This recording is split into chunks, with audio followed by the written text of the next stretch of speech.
The Drum Candy Podcast is brought to you by Drum Factory Direct. What's up, everybody? Welcome into episode 1 of season 6 of the Drum Candy Podcast. This is your host, Mike Dawson, coming to you from Drum Factory Direct in Pittsburgh, Pennsylvania. We are thrilled to have David Throckmorton and Thomas Wendt back in the studio to kick off season 6, and we're going to do 10 reasons to love the great Billy Higgins. Billy Higgins was an American jazz drummer born in 1936. He passed away in 2001. Most notably, he was a member of Ornette Coleman's adventurous free jazz ensemble, and then he went on to play on dozens of hard bop records. He was on many Blue Note sessions and many other sessions. Born in Los Angeles, moved with Ornette to New York, ended up back in Los Angeles where he taught at UCLA. He also established the World Stage Organization, which promoted jazz to the youth in Los Angeles. This was a really fun episode. I was not super familiar with a lot of Billy Higgins' discography, the records I love. I know he's very consistent, so it was a lot of fun to let Throck and Tom throw out their favorite records, and we just dig into just the awesome sounds of Billy Higgins. So let's get to it. 10 reasons to love Billy Higgins. Well, let's get started. How do we begin with Billy Higgins? With our man Higgins. He is our man. Why? It's a question for both of you. Why do we like Billy Higgins drumming so much? What is it? He makes the music happen. I think his playing. I think he does that kind of naturally. His line was always that the drummer has to be kind, and I think he plays like that. I think it's a very cliche thing. Everybody's like, "Oh man, it's all about the groove, it's all about the music." Well, he actually lived that, so I think that's why. Personally. And he was in the house band for Blue Note for a long time, right? He was on a lot of those dates in the early 60s, yeah.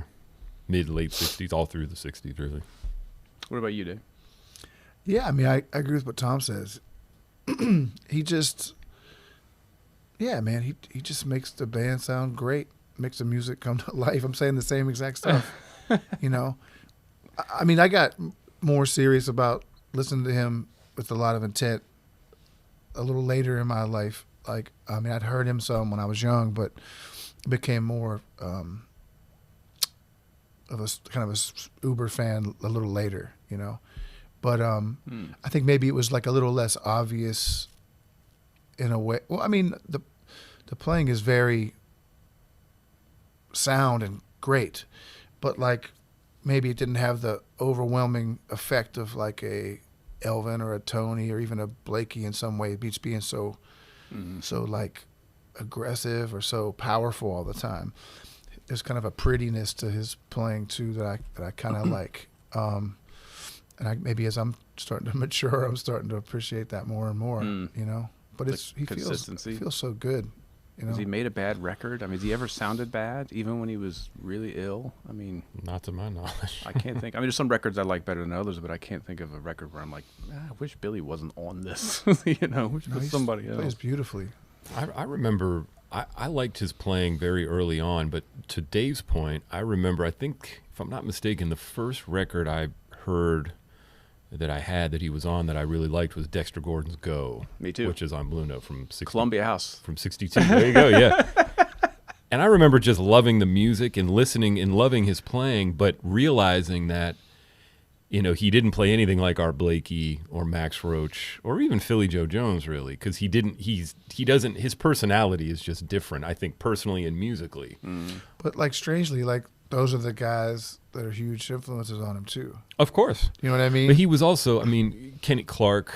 Well, yeah, I was Shadow Wilson. I just heard this interview yesterday. I was telling Tom, I found this interview with Billy that I hadn't heard before. And he was talking, he talked about Gluck, but he talked about Max, sure, and Art, sure, and Philly, Well, who else I'm forgetting? Roy Haynes, he talked about. Yeah, I think in that generation, I wasn't around back then, but I've talked to a lot of people who were, and I think the music, the culture around the music was very, very different back then.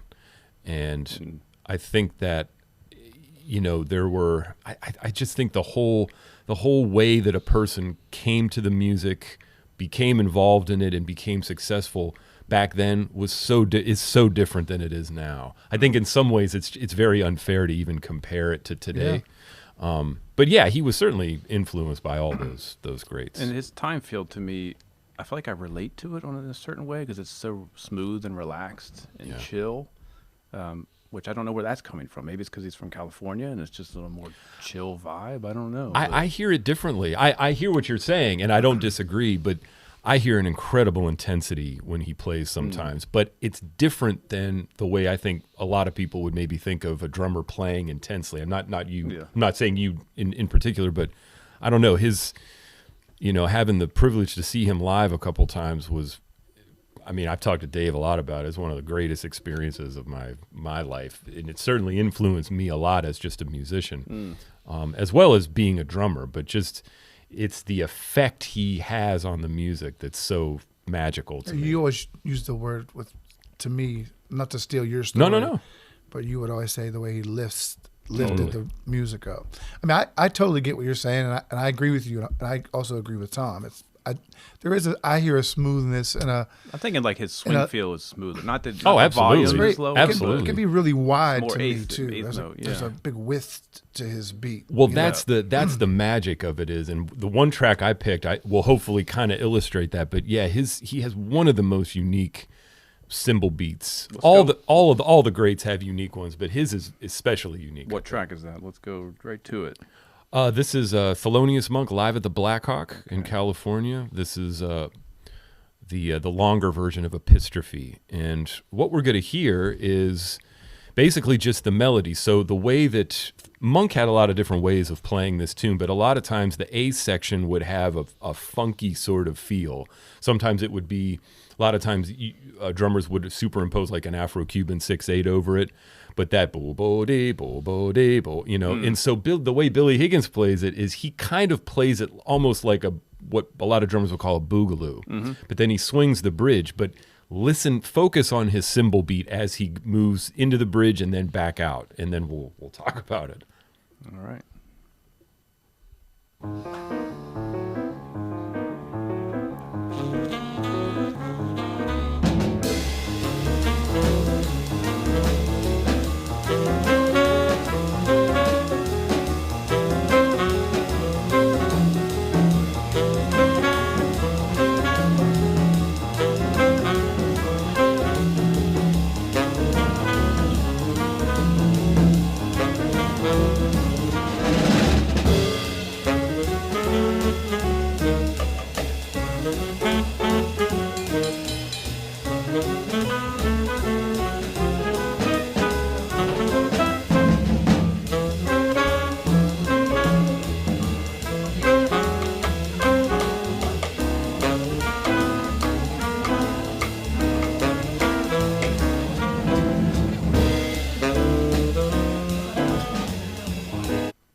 So to me, it's very, very interesting to hear him make those feel changes, because on one hand, it's a definite feel change from more of like a boogalooistic, almost backbeat feel to swing, but the cymbal changes very, very little.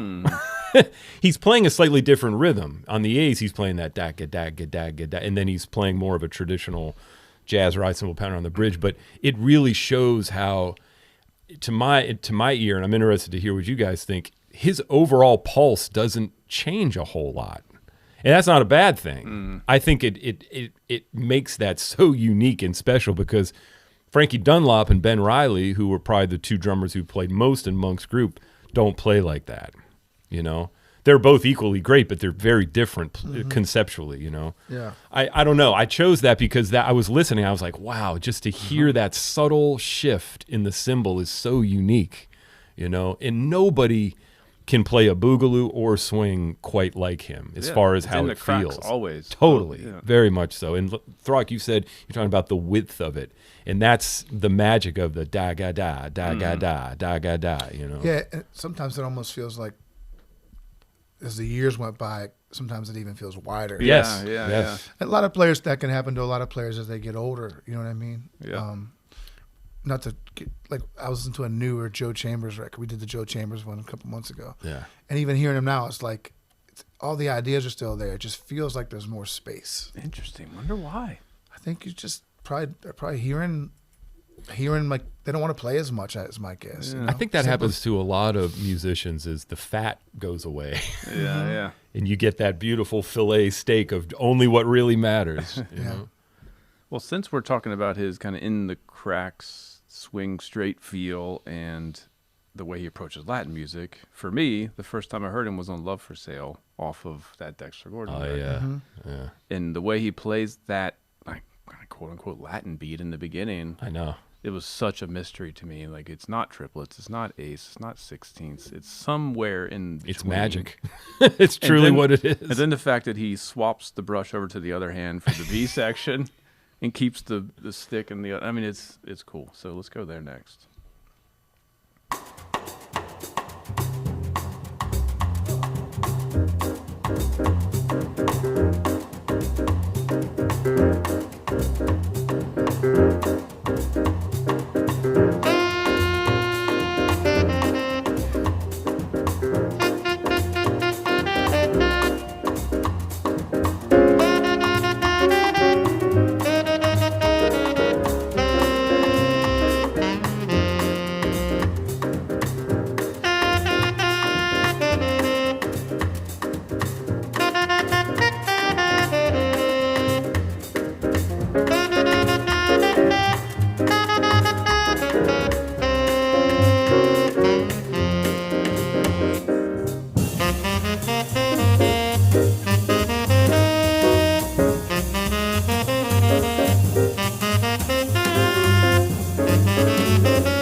So cool. It feels so great. So cool.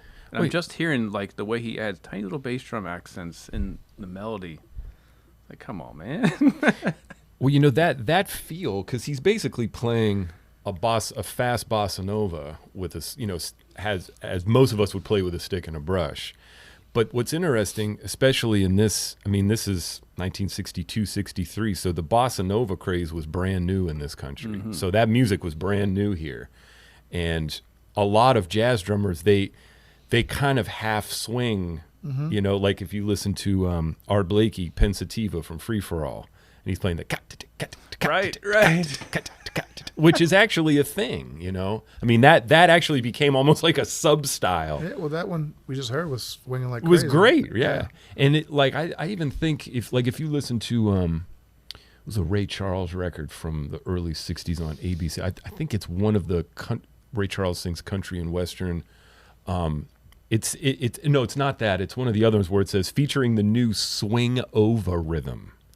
So they actually kind of made something out of that. Swing over. Yeah. I mean, it wasn't a huge thing, but for back then it was a little bit of a thing, So it's very interesting because if you were talking about, Brazilian music, a lot of people say, well, that's not really correct, but that's not what this is about, right? Yeah. And I'm glad you chose this. One of the other tracks that I chose is of him playing sort of a calypso thing, because he, like a lot of these masters, he had such a beautifully unique way of playing Afro-Caribbean rhythms, I think all of the greats in this music sort of had their own take on how to do that. And I think it's a huge part. Like if you think about Art Blakey, the way he did that, I mean, nobody plays that like that. Max, So I think it's a big part of this legacy in the music. It's how those guys all played. You're talking about St. Thomas, so we'll go there next. That's sure. the tune? Yeah. Before we do that, how would you play that brush thing? Would you kind of swipe it? I mean, at that tempo, I think you could play the eighth notes, but you could use a side to side motion. That would probably sound great. I've tried to play that record my whole life. It just ain't happening. Well, man, part of it is like what you said about how it's, and this is what makes it so great is the intangible. Like you can't write that down. You can't write down accurately how he's phrasing that and how he's It would articulating. look so weird. And then even like I'm thinking like transcribing where he hits those bass drum pushes. It would be It's very hard. why bother? Because Right. then you're reading just some strange phrasing that doesn't make any sense. Well, this is part of the magic of this music, is that so much of it you just take it in and it's great. You can't write it down. Let's hop over to St. Thomas. So I hadn't heard this one before, and I know of the Sonny Rollins version.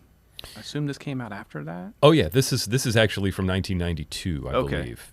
This is a great record on Crisscross, and in the 70s, Cedar Walton's main trio was Cedar Walton, the great Sam Jones, and Billy Higgins. And when the great Sam Jones died, I believe he died in 1981, he recommended David Williams to take his place. And so from that point forward, Cedar's main trio was David Williams and Billy Higgins. And this is the name of the record is Manhattan Afternoon. It's a great recording of this band. And this is St. Thomas. And they play it pretty fast, a lot faster than the original.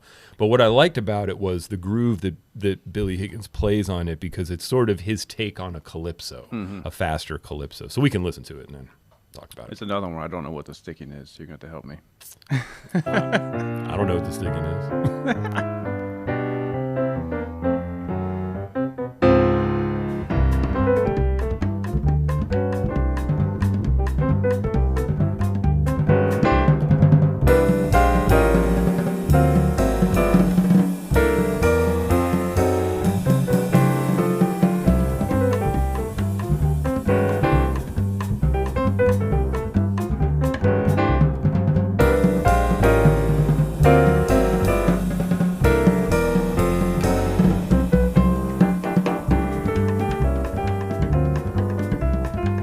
That's sticking.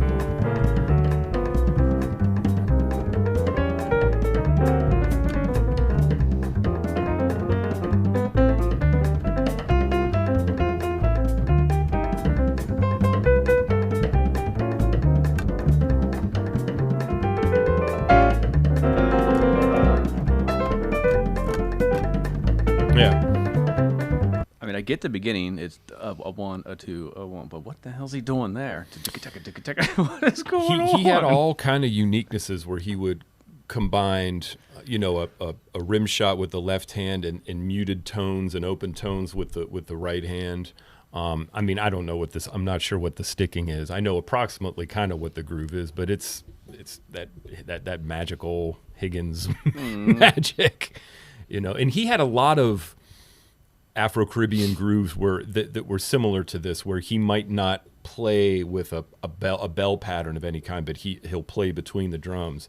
And so like if I did that, it would sound like a mess. It would be like, God, quit doing that. It's too, but he had this way of playing like that, and it's just adding to the music. It's really something. It makes me think of Papa Joe for some reason. Totally. I don't know if that's where it's coming from. Well, but he was influenced by Papa Joe and a lot of those swing era drummers, because he came up during that time when those guys were playing in the 40s. So he was still hearing, a lot of those guys. I think that's actually, in my opinion, people like Papa Joe Jones and Shadow Wilson, a few other drummers who had those big, wide cymbal beats. If you listen to records with Shadow or Papa Joe from the early mid-50s, when the fidelity is better and they're playing on a big open cymbal, their beats are huge. I mean, even at fast tempos, it's just like, how do you do that? And I think he was influenced by a lot of that. Makes sense. I mean, that's just my opinion on that. Throck, we got to go to one of yours. Take your Yeah. pick. Do Our Man Higgins? Yeah. Why not? Totally different energy. Oh man.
I could listen to all 9 minutes of that one. Yeah.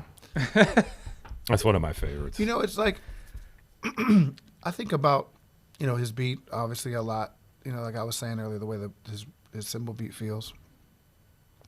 On certain records, you know, it can feel a little different depending on who he's playing with, or what the music, you know, who the group is, what the style is, or whatever. But his comping thing is so unique, you know, and like even like on a record, like that record versus a record he made in the '90s or something, like it's always still there. It's like he has this kind of like that's why I wanted to hear a little bit of him playing behind the solo. It's like as soon as it starts, he just Yeah. it just has so much life to it, and he's so beautiful with those little buzzes and drags. You know what I mean? The way they're so crisp and Totally. they feel so good, man. And they work so nicely against the cymbal beat, man. It's really, and it's a very different way of playing. And I think a lot of the drummers I listened to earlier in my life, like you know, it was a different way of playing comping. You know, maybe a little more like. I mean, I don't want to say it's not basic, but it's maybe a little more repetitive in some ways. But it's not. He's not always playing the same thing by any means. You know, like he'll repeat a lot of. Like, there's always that like.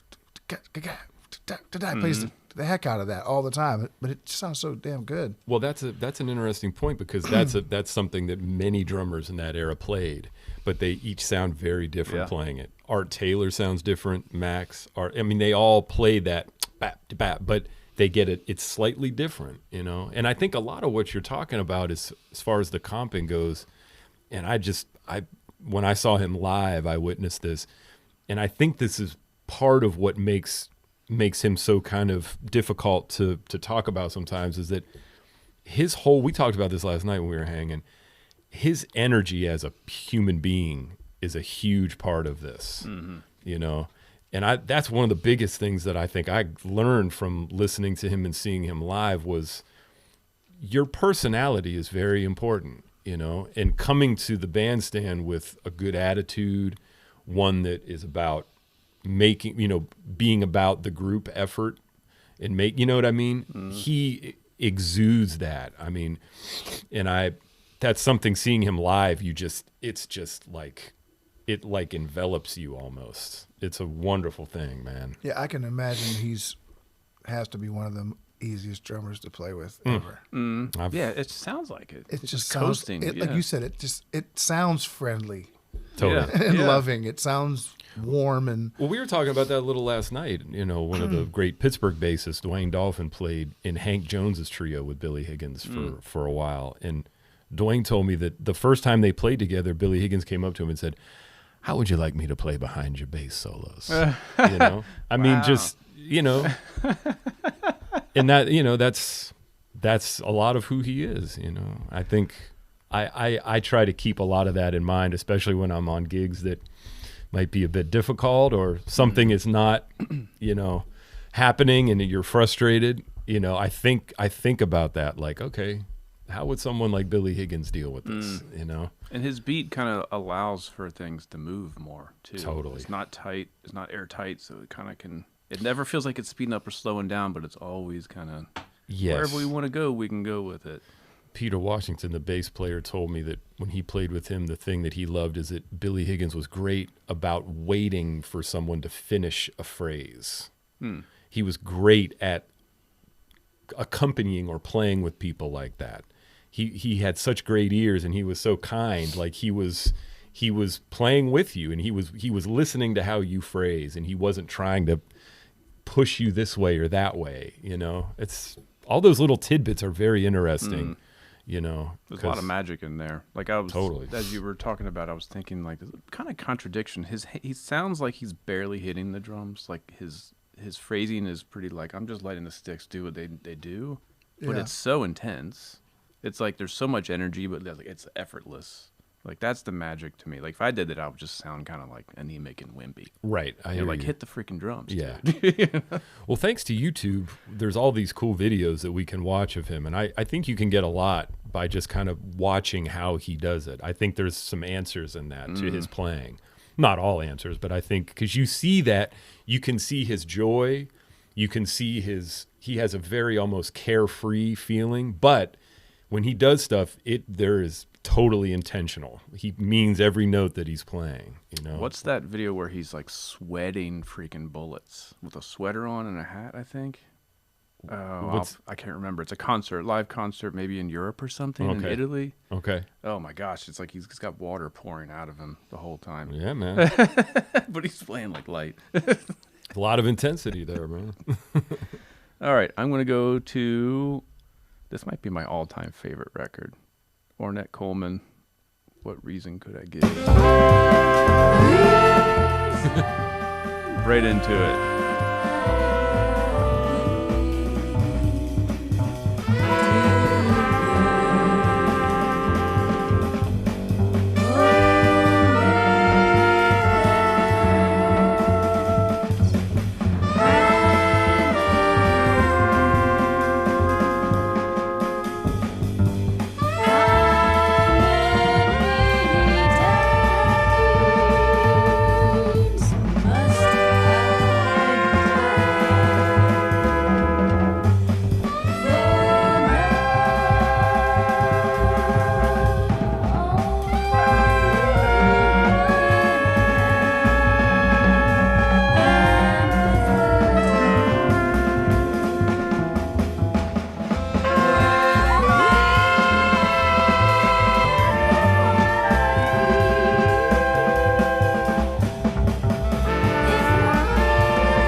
Pretty sure there's 2 drums on there, Ed Blackwell and Higgins. I can't tell who's doing what. I don't care because they don't get in each other's way. I mean, I can tell by the tom sound what's Ed Blackwell, but otherwise I'm like, what is happening? And how do you come up to this? How do we arrive at this? Well, I mean, you know, he has this is from Ornette Coleman Science Fiction from 71, I think, 72. Yeah, I think so, yeah. And I think a lot of folks know that he has a history with Ornette being in his earlier groups because they were both based in L.A. I think there are a lot fewer people that realize he made another record with him, this one, in the early 70s. But he's known as being a very sort of straight-ahead drummer, and he was, but he played not only with Ornette, he played with Ornette Coleman, Sun Ra, which is some very interesting records. And he played with a lot of very experimental musicians. And he was totally open to all of that, which that's one of the things I love most about him is that, you know, he'll swing you into bad health. But then if you want to take a left turn and go to the cosmos, he's like, let's go. My backs are back. I mean, I think that's a big reason why those Ornette records are so liked is because he's still making it feel right, even though you might not know where the music's going to go. Yeah. I think he was a reason that, I mean, when, you know, Shape of Jazz to Come came out, I mean, that divided a lot of jazz fans. But I think because of the way he plays on there, that created a lifeline for a lot of people who wouldn't have even given that music a chance. That's conjecture on my part. But he was playing with Ornette out west way before a lot of these associations he had with people on the East Coast that are playing more straight ahead jazz, you know. I love hearing there's some bootlegs from the late 80s with him playing with Ornette, which are really great. And they're so much fun to listen to, you know, because they're both just older. Is it duets? No, there were a couple reunion gigs with Don Cherry. I haven't heard that stuff. If you search around on YouTube, there's a few, and they're very interesting to listen to. Yeah, I mean, music in general is some of my favorite music ever. You know, like the early stuff or all of it? Kind of all. I mean, any of the stuff with. I mean, even other periods of Ornette's. You know, like 80, 81 with Metheny and Dijonette. Like that's some of my favorite stuff, and the stuff with Elvin. and Jimmy Garrison is great. New York is now. Dewey. Oh yeah, New York. The stuff with Ed Blackwell, the stuff with Love Call. Higgins, obviously. I mean, but like it's weird. I didn't pick any of that for my I didn't three either. picks, but it's almost probably because I don't think about the drums at all with Ornette's music. Like in my head, it's just like The music. this thing that happens, like this magical thing. Totally. But the drumming is amazing, you know? The thing that I think, one of the things I love most about Billy Higgins, and we've talked about this, Throck, before, is that he kind of is just himself in every situation he's in, and it always works. Yeah, so I mean, he's never made a bad record. Well, the example I always cite is Pat Metheny in '83 made a record with Billy Higgins and Charlie Hayden called "Rejoicin'." One of my picks is from that. Okay, great. Yeah, we'll go there next. So I remember, because I love that record too, but speaking of YouTube, there's a bunch of videos from them touring, supporting that record. And they're playing a lot of that music, of course, but they're also playing a lot of Pat's tunes like James, and it's amazing to hear Billy Higgins play that music because he's just doing his thing. And it sounds incredible. It works so well. It's like, how do you do that, you know? I mean, can you imagine stepping into that gig and playing Pat's music, like you know what I mean? Like you're going to be thinking of all these, you know, the way it was played by all these other people, and there he is just doing his thing, and it's I beautiful. think you can't, on some level, you can't help but be yourself. I mean, you know what I mean? I mean, yeah. So, and I get what you're saying. It is unique to him in a way, but like, and this is not to take away from Higgins or anybody, but like I've never heard Art Blakey not sound like Art Blakey. Yeah. I've never heard Elvin not sound like Elvin. You know what I mean? No, that's true. And I'm not but saying those that's are- exactly what you're saying, but it's those different. are the Yeah, we're talking about the we're talking about the master creators, masters, you yeah. know.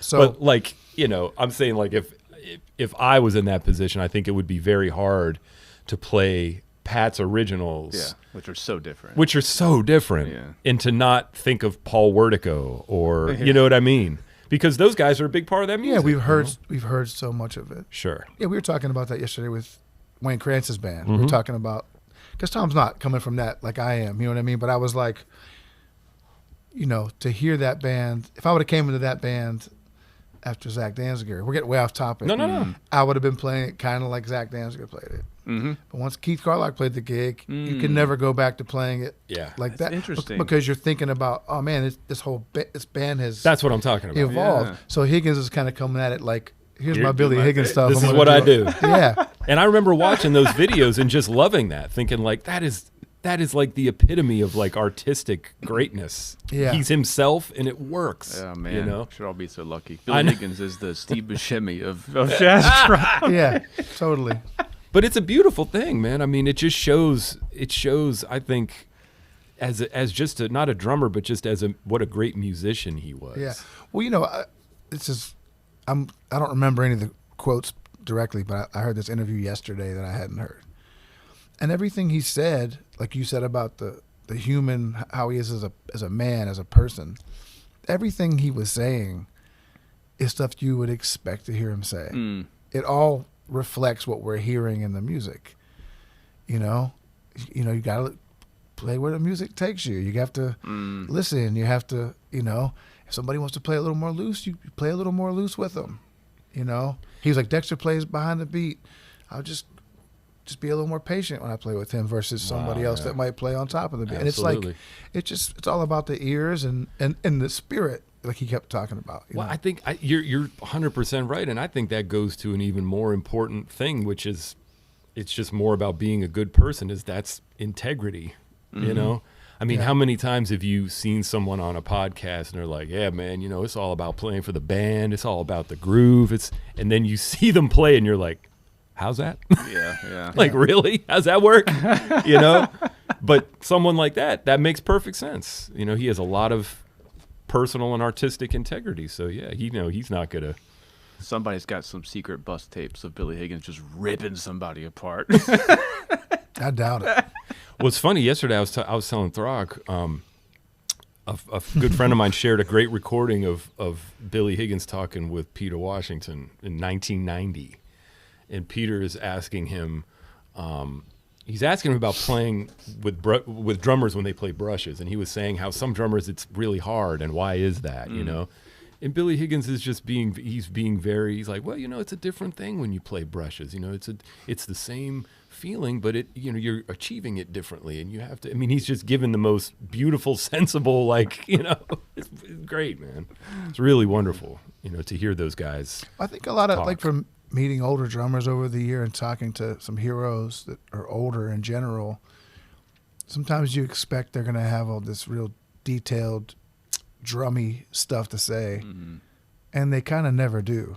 They're just saying life lesson, kind of simple, practical, kind things. And you're like, okay, that's all I'm going to get. I better just listen to the music if I want to figure out what the heck they're doing. There's a huge lesson in that. That's a huge lesson, and one that I'm dumbfounded when I work with students that just don't listen to music. Oh, it's the... I'm like, I do well, not understand. Let me tell you. Yeah, don't get me started, man. Yeah.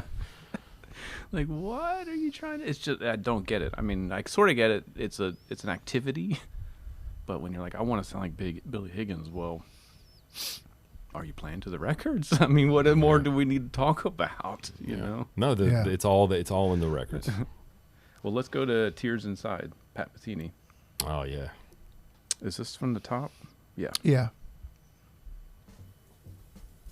Start that over a little louder. If you Oh, can. yeah. Sorry, I had the volume way down. I already love it.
And like Is that Peisty?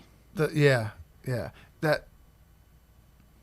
Back to the comping. It's the same stuff. Mm-hmm. So it's so crispy and snary too, and like the cymbals so bright, you know. Yeah. But the difference between the short and the long notes, with letting the stick kind of bounce forever, and then when he plays a single stroke, it just has so much Presence. like new meaning after hearing these Mm-hmm. long strokes. It's like, whoa, listen to that snap on that, you know. I don't know this record, and I want to play it from the beginning again. My first thought was Roy Haynes without the snarl. Like it has that. Yeah, it has some of that Roy thing. Yeah.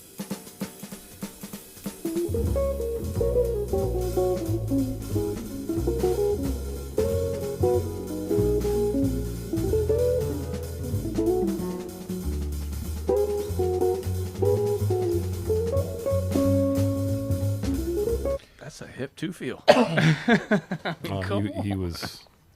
Yeah. And you know, that's coming out of, I'm sure Pat loves everything Higgins has ever done. But like, he got Charlie and Billy from Ornette's band, and they play a bunch of Ornette music. You know, it's like, then he went on to play 80-81 with Ornette and Charlie. It's like, it's such a nod to It's loving amazing. that It's great, music so yeah. much, you know. And don't it's a know that great record. it's a great sort of, you see the legacy continue and evolve, which is Yeah. really cool. I got to hang with Pat once with my buddy Dan Wilson, and Pat was like the nicest guy ever. And I was telling him how much I like this record, and he was like, "Man, that record it's just such a disappointment for me. What? He's like, I just don't think we're capturing what we got to on some of the gigs." And I'm like, "Dude, you're crazy. It's incredible. Isn't that amazing? It's so great." Yeah. That's amazing. I guess this was probably made before they toured or something. I guessing. would guess. I think so, yeah. I mean, come on, that sounds so good. I don't know. And the this record covers a lot of different ground, and it's Yeah. not crazy long. I really like the pacing of it. I love that record. Yeah, I really like it. It's amazing. Yeah, it's of course it's an ECM record, so it's recorded very well, and it sounds great.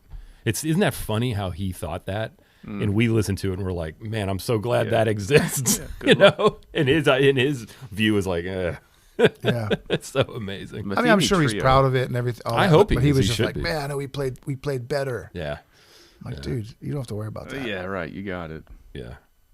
I love the Metheny Trio. That's another band that I often sleep on. All the different versions of the trio I do. There's a lot of them. Yeah. I need to check that stuff out more. All right, Tom, let's go with another one of yours. What do we got? We did Epistrophe. So we got another Lee Morgan tune, Hank Mobley. Choose whichever one you're thinking of. Well, let's go with the Lee Morgan. Okay, which one is? Oh, this is Pilgrim's Funny Farm. So this is a. I got to cue it up. Hang on. This is a really special record for me. This comes from a Lee Morgan Blue Note record called The Raja, which didn't get a ton of attention for a while, but it was recently reissued as part of the Blue Note Tone Poet vinyl series. And anyway, the whole record is great. This is a really unique tune by a guy named Cal Massey, who is a trumpet player who was originally from Pittsburgh, but he grew up in Philly. It's a very unique tune. This is a clip from Hank Mobley's tenor solo. And what I love about this is his comping and the way he's interacting with Cedar Walton. This is Paul Chambers is on bass, Lee Morgan, Hank Mobley, Billy Higgins, and Cedar Walton. So we can listen to it and then talk about it. So I have it queued up at 4:09. I think that's correct, yeah.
I love this record so much, man. So what I like about this is we talked about his comping and about, I mean, he put, most of it is pretty simple technically, but it's the way he does it. But he's especially active on this. And there's a lot of movement and conversation between the bass drum and the snare drum. He even uses the tom-toms a little in comping, but the way that he would interact with simultaneously both the soloist and the pianist, that's a musical relationship that a lot of people don't talk about a whole lot, is the relationship between the pianist and or guitarist and the drummer behind the soloist. There's all these relationships that are like happening all the time. And he was such a master at tending to all of them in the most like soulfully swinging way, you know? And he and Cedar had such a wonderful musical connection. And this was early on in that. So it's sort of interesting to hear it. But I love how he comps. And he's switching up the cymbal beat a little bit, which is interesting and really cool in how he does it, you know? So that's all I really had to say about that one. He is a pretty active comper. Yeah. You know, like in general, yeah. Yeah, which I enjoy. Kind of, I always look forward to that when I listen to him. You know, like, wow, man, I don't play anything like that. It's so cool. Yeah.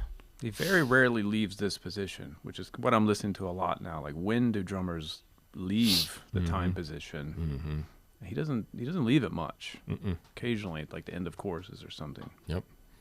Yeah, he you know, and of course all of the records, especially on Blue Note from this era, I mean, Rudy Van Gelder captured that music so perfectly. It's, you know, we're so lucky to be able to hear it because, you know, like that.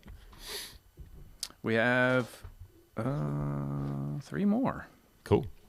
Throck, we've got Evidence. Yeah, play that. Steve Lacy. Ooh. Oh, I'm so glad you played something from this record. Is it from the top? Mm-hmm. All right, let me go back here. don't know this record either. I realize I don't know a ton of his discography. This is a good one.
I love Don Cherry's trumpet playing. Yeah, I know he's a lot of amazing. people don't. Oh, but Don's killing me. He's so killing.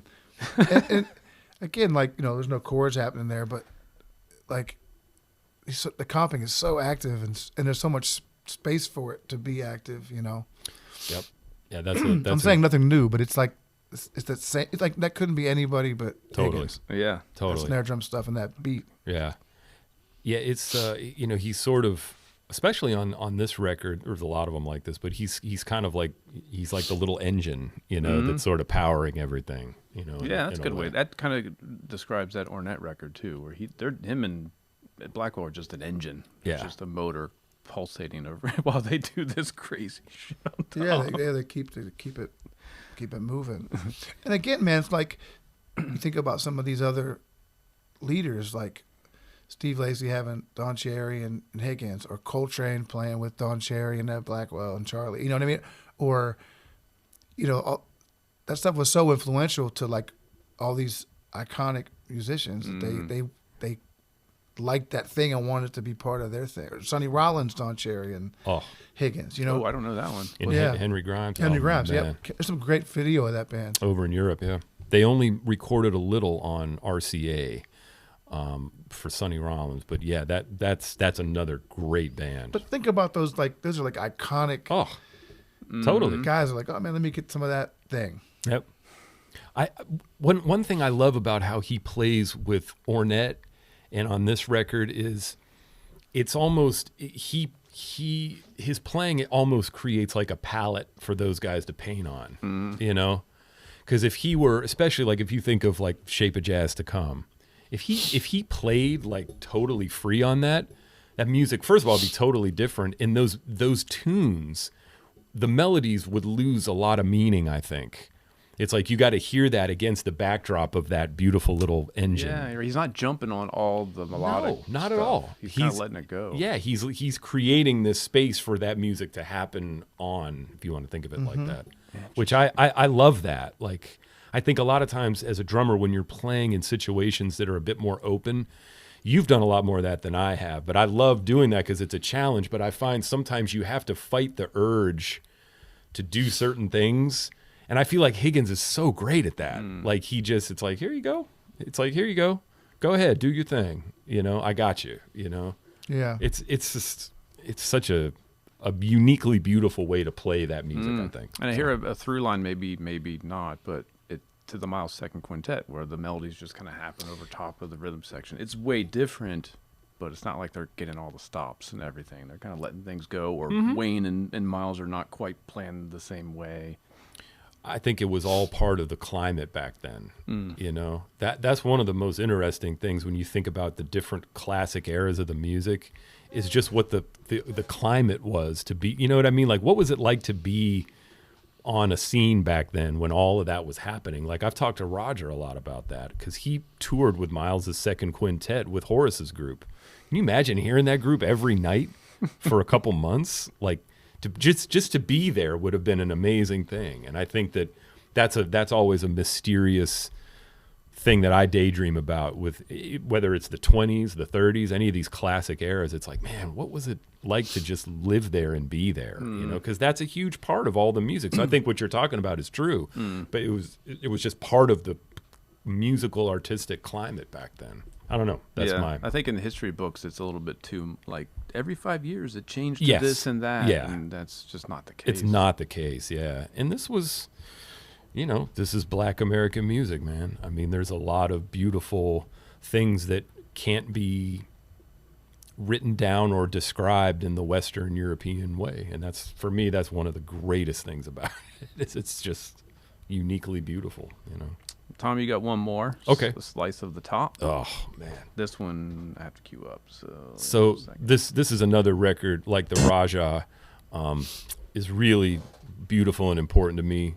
And I should mention, since we're here in Pittsburgh, that both the Raja and Slice of the Top were records that were introduced to me when I was in high school by our dear late friend George Hyde Sr.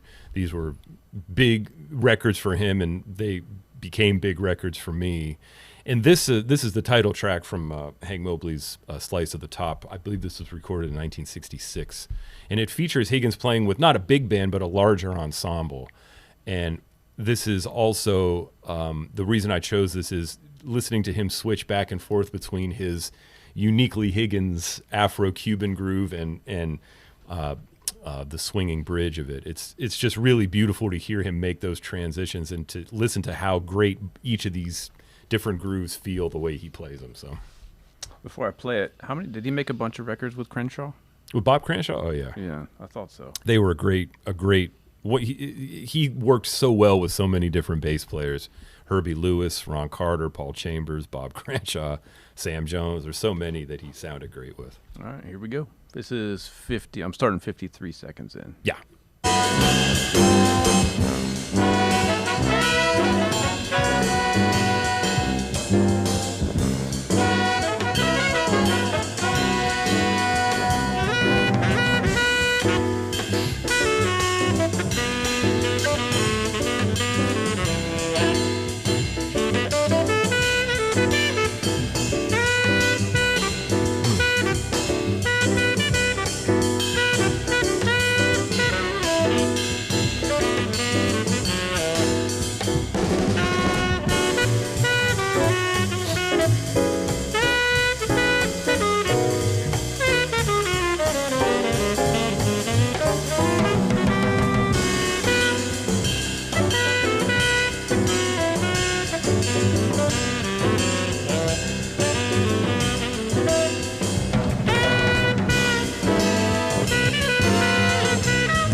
He plays that groove a little bit different each time. It's downbeat, it's back, it's syncopated.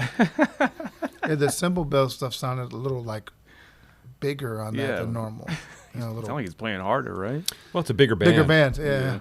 But it's just, I mean, it's a personal thing for me. But this record is just one of those. Just it has such meaning for me, and the way he plays on it, and those little fills. It's just that spirit is just, that's what the music is, man. You know what I mean? Amazing. I couldn't not choose something from this record because it's just the whole thing is great. If you're not hip to any of these records, do yourself a favor and check them out. You know. What goes back to the thing Mike was saying about I'm not trying to crap on younger musicians, but like you have to listen to this stuff. Man. Oh, And it's so beautiful. and once you find that, once you get the bug, it never leaves, man. There's so much darn music out there. I know. I've been listening to this. I'm sorry, I didn't mean to cut Go you ahead. off. I was just going to say I've been listening to this record for 25 years, and just now, it's like it gives me the same joy as the first time I heard it, man. It's so wonderful. Well, we're going to end with what I thought we would start with, which is probably the most cliche Billy Higgins tune. And I think we can probably blame high school marching bands and high school jazz bands for kind of ruining the song. I've never heard a marching band play it. You never heard a marching band? I don't think do I want to Sidewinder? hear that. I don't go out of my way to like seek out a bunch of marching bands, but I never played it. It was a thing in high school jazz bands. But the Sidewinder, this is a record for me that because I'd heard this song overdone and done poorly, I had a hard time coming back to it. And then recently I'm like, you know what, this groove ain't easy, first of all. Almost everyone plays it wrong. And it's killing. It's so, and it has that in between. I don't know if this is considered a boogaloo. What would I mean? It probably would be, but the way he plays it, you can't really define it, which is so great. So we're going to end with the Sidewinder. This whole record is amazing. I could have picked some of the other tunes, but I feel like we had to just have this tune in this episode. So we're going to fade out with the Sidewinder.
Hope you enjoyed that hang with Tom and Dave, and there's a lot of music there to discover. If you haven't already, Billy Higgins is on over 700 recordings, so we've just obviously just scratched the surface on his amazing career, amazing drumming. We're going to get to our warehouse pick of the week before we send you off. Let's check out some DFD Classic Series drum heads. These are some new drum heads that we had designed. They use DuPont Mylar, so premium Mylar. They are 7.5 mil thick, so they're a thinner single ply head. We have clear and we have coated versions, and these are designed to look very similar to the stock drum heads that you would have found on classic drums from Ludwig and so forth in the 1960s.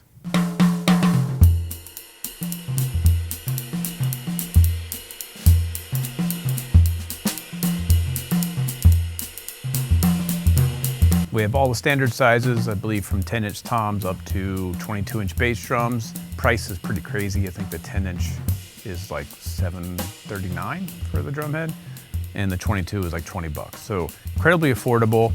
They have almost identical collar, a thin collar to the old Ludwig head, so they will fit on old drums very well. They have a light coating. It's coated, but it's lightly coated, so it's somewhat translucent, which means it'll give you a warm sound, but still have some of the tone that you'd expect from an old, thinner drum head. So this is one I had on a snare drum in the studio for several months. Got a lot of use. You can see it's still holding up pretty good. It stretched out a little bit, but I was really smacking this thing for a bunch of hours in the studio. So this just came off my snare drum. I also put the coated 12 and 14 on my kit, and then the clear version on the bottom. This has a 20-inch bass drum with the coated version on the batter side. So you're gonna hear these heads on a 1968 Ludwig kit. I've got the drums tuned up high, bebop style, so you can kind of hear how it sounds in that world. You can hear a nice vibrant, open, bright, but still a little bit warmer sound than a clear head. So let's just play some drums. Check them out. These are the DFD Classic Series coated and single ply heads. The snare I have an Evans power center reverse dot, just as a reference, so you can hear these heads in context with what you would think of as a modern, kind of like contemporary drum head.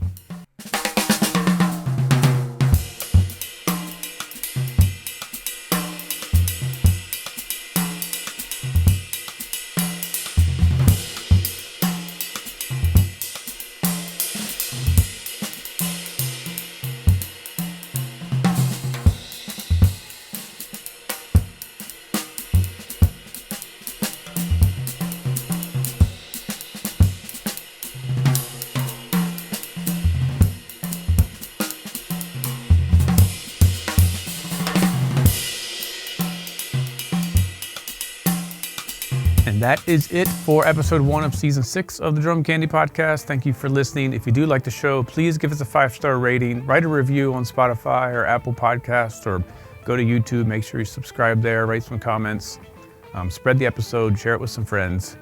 Always appreciate you. You can always reach me at drumcandypodcast@gmail.com if you have any show requests or questions. You can also hit up the Drum Factory Direct Instagram page, which I monitor regularly. So until next week, have a good one. Go listen to some Billy Higgins, and we'll see you then.